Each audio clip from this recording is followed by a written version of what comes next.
everyone. Today we are going to study carcinoma of the breast and adenocarcinoma. तो सबसे पहले we will talk about what is the carcinoma of the breast. Hindi में we can say, जैसे कि हम बोलते हैं कि क्या होता है, कार्सिनोमा कैंसर होता है ऑफ द ब्रेस्ट. कार्सिनोमा एक मोस्ट कॉमन कैंसर है. कार्सिनोमा ऑफ द ब्रेस्ट जो है most common cancer of female है इन द वर्ल्ड. तो आई होप समझ में आ रहा होगा. कोई भी डाउट हो ना तो मुझे ज़रूर बताइएगा. If you have any doubt ask me in the comment section. तो सबसे पहले हम ये बात करते हैं इसके इंट्रोडक्शन की. तो ये मोस्ट कॉमन कैंसर है कहाँ पर, वर्ल्ड में, और फीमेल्स का मोस्ट कॉमन कैंसर है ये. ठीक है, ये एक नॉर्मल एनाटमी जो कि हमें रिक्वायर्ड होगी आगे इस वीडियो में, तो वो है, तो हम थोड़ा पढ़ेंगे. मान लीजिए ये मतलब हमारी, ये क्या है हमारी, ये हमारी ब्रेस्ट है. ठीक है, आई होप समझ में आ रहा होगा. ये जो हमारे जो पीछे के मसल्स वगैरह हैं, फैटी टिश्यूज़ हैं, वो सब है हमारा. ठीक है, ये हमारी ब्रेस्ट है और ये हमारे मसल्स और टिश्यूज़ वगैरह जो हैं वो हैं. तो ये इतना आपको समझ में आ गया होगा. अब जो मेन पार्ट हमारा इस वीडियो में काम आएगा वो ये है. ये हमारी क्या है, ये हमारी है डक्ट्यूल्स. ये देखो, ये कितनी सारी डक्ट्यूल्स हैं, ये देखिए. और जो ये उभरा हुआ पार्ट है, ये यहाँ पर भी, ये है एसाइनस. एसाइनस, ACINUS, असाइनस. ठीक है, आई होप समझ में आ रहा होगा. तो अभी तक मैंने क्या बताया, डक्ट्यूल्स के बारे में बताया कि what is the meaning of ductules here. ठीक है, अब दो चीज़ें इसमें इंपॉर्टेंट है, एक लोब्यूल और एक डक्ट्यूल. तो डक्ट्यूल क्या है और लोब्यूल क्या है. अब बहुत सारे डक्ट्यूल्स, मान लीजिए ये सारे 3 डक्ट्यूल्स या 10 से 15 डक्ट्यूल्स की बात मान लीजिए, उन सबको मिला के हम बोलेंगे लोब्यूल. तो 10 to 15 डक्ट्यूल्स जब एक साथ होते हैं तो उनको हम बोलते हैं लोब्यूल. आई होप समझ आ रहा होगा. तो ये समझ में आ रहा होगा, है ना.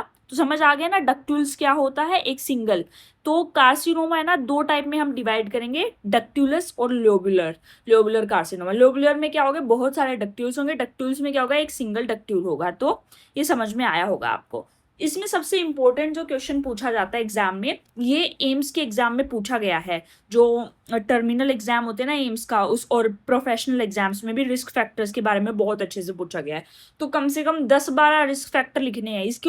इसके ऊपर क्वेश्चन 2 मार्क्स में भी आ जाता है कई बार कि right about the risk factor of carcinoma of breast cancer. ठीक है, तो जैसे सबसे पहला है फैमिली हिस्ट्री. फैमिली हिस्ट्री में क्या होता है, first degree relative with breast cancer. कोई भी अगर हमारी फैमिली में फर्स्ट डिग्री रिलेटिव है, जैसे कि हमारी मदर है, उनको ब्रेस्ट कैंसर है, हमारी सिस्टर है, उनको ब्रेस्ट कैंसर है, that is the meaning of the first degree. I am explaining the meaning of the first degree. First degree में कौन कौन रिलेटिव आता है, हमारी मम्मी जिनका ब्लड रिलेशन है हमारे साथ, डायरेक्ट ब्लड रिलेशन, मदर और हमारी सिस्टर का. ठीक है, तो फैमिली हिस्ट्री एक इंपॉर्टेंट रिस्क फैक्टर है. सेकंड है एनवायरमेंटल फैक्टर. एनवायरमेंटल फैक्टर के अंदर आ सकता है रेडिएशन. कोई पेशेंट है, फीमेल पेशेंट हमारी रेडिएशन से एक्सपोज हुई है, जैसे कि एक्सरेज, गामा रेज, उसकी वजह से कोई म्यूटेशन हो गया उसके अंदर, that's why it leads to the carcinoma of breast. कोई भी टॉक्सिन, जैसे कि पेस्टिसाइड हो गया, जो खेत में वुमेन्स वर्क करती हैं, तो वो पेस्टिसाइड्स का, इंसेक्टिसाइड्स का बहुत यूज़ करती हैं, स्प्रे करती हैं, that's why it can also lead to the mutation and also lead to the carcinoma of breast. तो एनवायरमेंटल फैक्टर में रेडिएशन, टॉक्सिन्स, सिगरेट स्मोकिंग आ सकता है. सिगरेट स्मोकिंग एक बहुत मतलब बहुत सारी बीमारियों का रीज़न हो सकता है. ठीक है, तो अभी तक हमने 2 बात किया, family history, environmental history. Third हम बात करते हैं benign breast diseases. Benign breast diseases में जैसे कि बेनाइन डिजीजेज, ये तो हम मेटाप्लेशिया की बात कर रहे हैं, जो कि बहुत ही मेटाप्लेस्टिक, जो कार्सिनोमा ऑफ ब्रेस्ट है, this is a metaplastic disease. Benign breast diseases की हम थोड़ा सा लास्ट में मैं आपको बताऊंगी, जो क्वेश्चन पूछा जाता है एग्जाम में उसके बारे में मैं डिस्कस करूंगी. ओके, तो बेनाइन ब्रेस्ट डिजीज में एक हो सकता है एटिपिकल हाइपरप्लेशिया, तो ये याद रखिएगा. फोर्थ वन है इंक्रीज ब्रेस्ट डेंसिटी. अब कोई पेशेंट है, उसका ब्रेस्ट डेंसिटी ऑलरेडी बहुत इंक्रीज्ड है, हाई ब्रेस्ट डेंसिटी है, तो उसको कार्सिनोमा ऑफ ब्रेस्ट होने के चांसेस बहुत ज़्यादा हो जाते हैं. तो अभी तक हमने 4 रिस्क फैक्टर की बात किया है. एक बार दोबारा से रिवाइज करते हैं.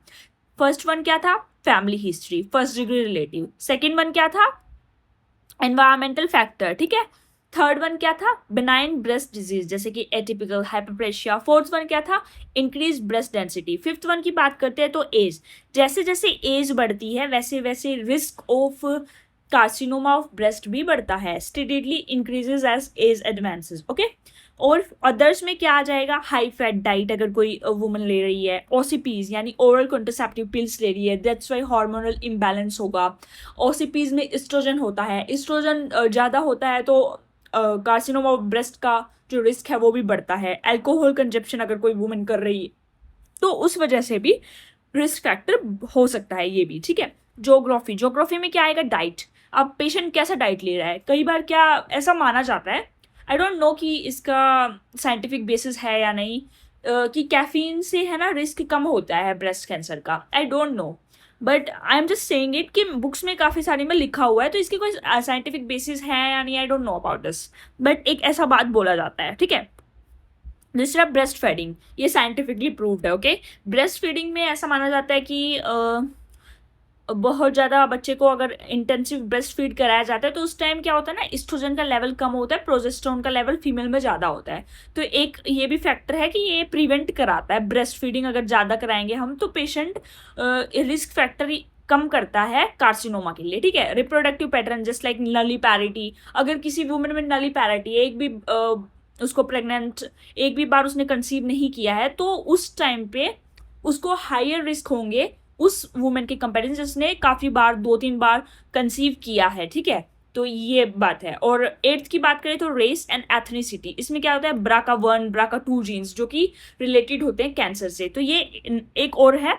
नाइन्थ में क्या है, जर्मलाइन म्यूटेशन हो जाती है। 10th में क्या है, प्रोलॉन्ग्ड एक्सपोजर टू एस्ट्रोजन। अब प्रोलॉन्ग्ड एक्सपोजर कब होगा एस्ट्रोजन का, अगर किसी पेशेंट को अर्ली मेनार कहा जाता है, लेट मेनोपोज होता है, नाली पैरिटी है, ओबेसिटी है, ठीक है, then patient mainly female patient leads to prolonged exposure to oestrogen. I hope ये समझ आया होगा रिस्क फैक्टर, ठीक है।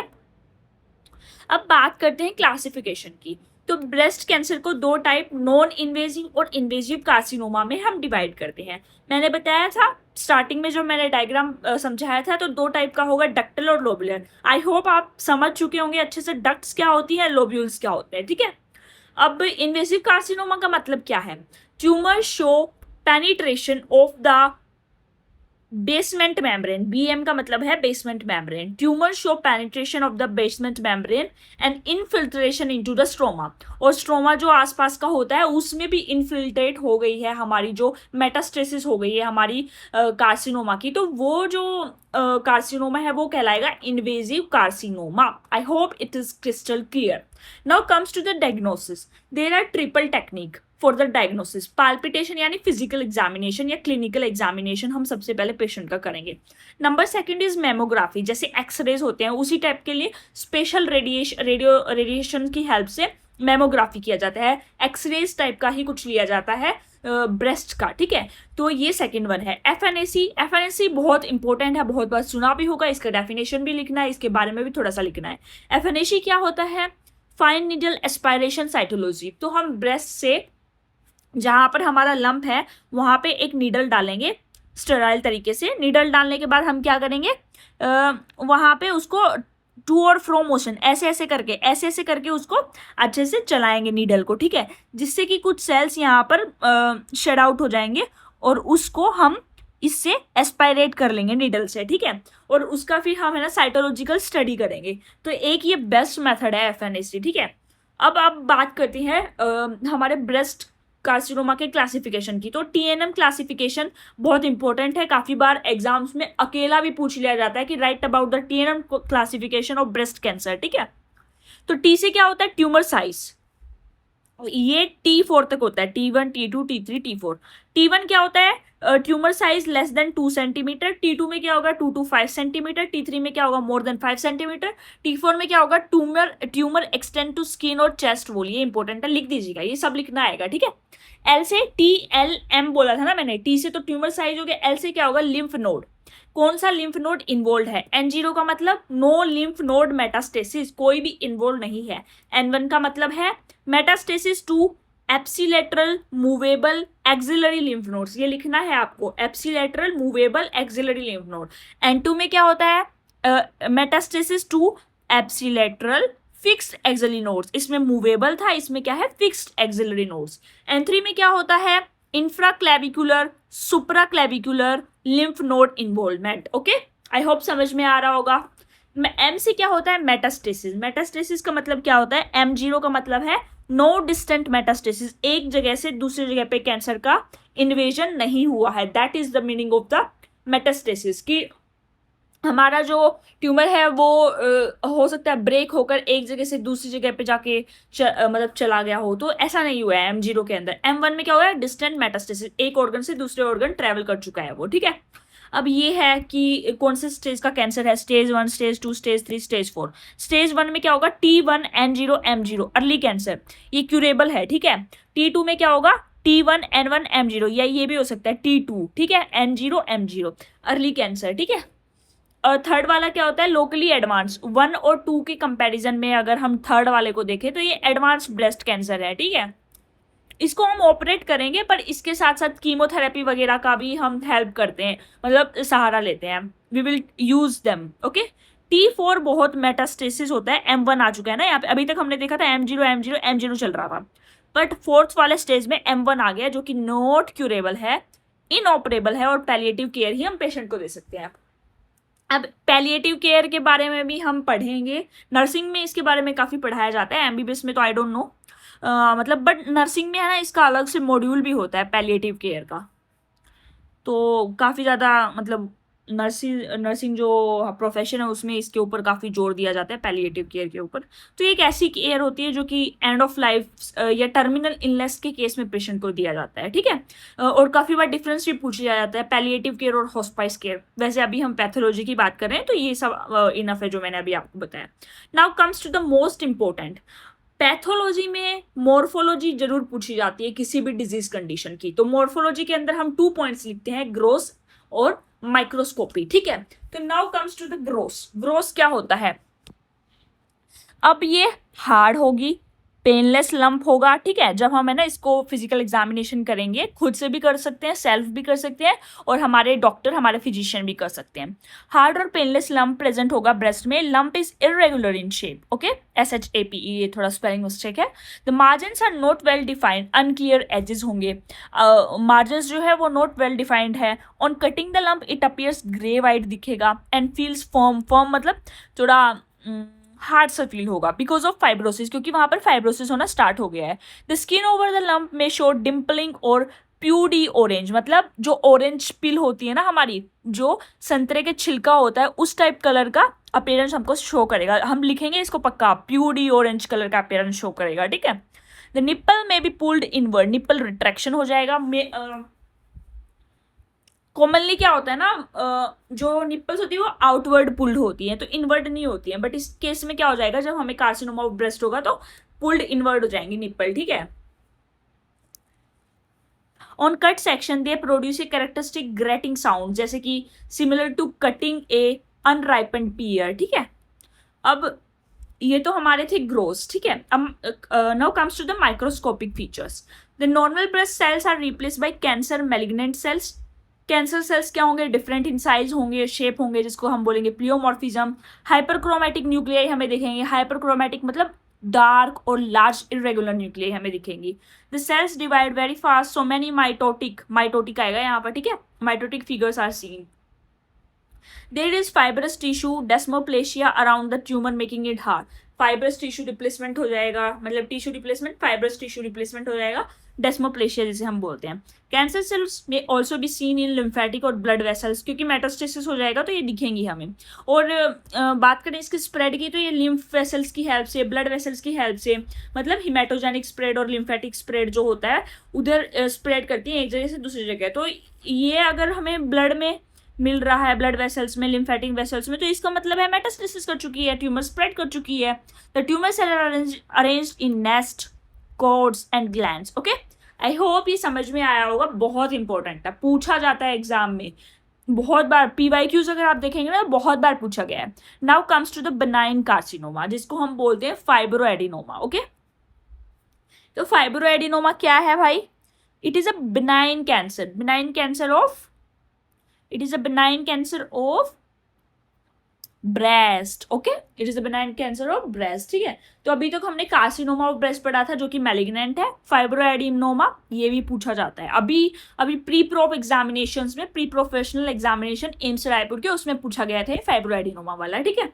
तो फाइब्रोएडिनोमा क्या है, इसका इंट्रोडक्शन करें तो ये most common benign tumour of breast है। एज ग्रुप कब ये होता है, तो एज ग्रुप की बात करें तो है ये 15 से 30 साल की एज में ये होता है, ठीक है। 15 से 30 साल की फीमेल्स जो होती हैं, रिप्रोडक्टिव एज, ठीक है। क्लिनिकल फीचर्स क्या होते हैं इसके, सोलिटरी होता है, डिस्क्रीट होता है, एक अलग से ही दिखेगा, freely mobile nodule with in the breast, solitary, discrete, freely mobile nodule with in the breast, okay. I hope समझ आया होगा। ग्रोस और माइक्रोस्कोपी की बात करें तो firstly we will talk about gross. तो ये स्मॉल होता है, 2 to 4 सेंटीमीटर इसका डायमीटर होता है, ठीक है। सोलिटरी होता है, वेल इनकैप्सुलेटेड, ओके। स्फेरिकल मास, ठीक है। ये और कट सरफेस कैसा होगा, फिल्म होगा, ग्रे वाइट होगा, shows slit like spaces formed by compressed ducts. इसके बारे में मैं आगे बढ़ाऊंगी क्या मतलब होता है स्लिट लाइक स्पेसिस का, ठीक है। अब पहले मैं समझा ही देती हूँ आपको कि वो मतलब क्या होता है, देखो, क्योंकि फिर बाद में समझने में थोड़ा मुश्किल हो सकता है। मान लीजिए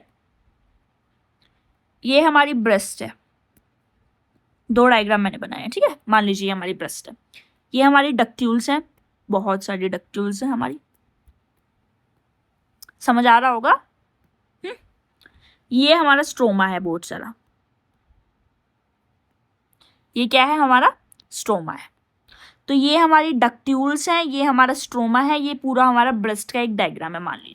मान लीजिए यहाँ पर है ना बहुत सारा फाइब्रस टिश्यू प्रोलिफिकेशन हो गया, एडिनोमा, ये जो हमारे बात कर रहे हैं हम फाइब्रो एडिनोमा, इसमें क्या होता है ना, फाइब्रस टिश्यूज का प्रोलिफिकेशन होता है यहाँ स्ट्रोमा के अंदर।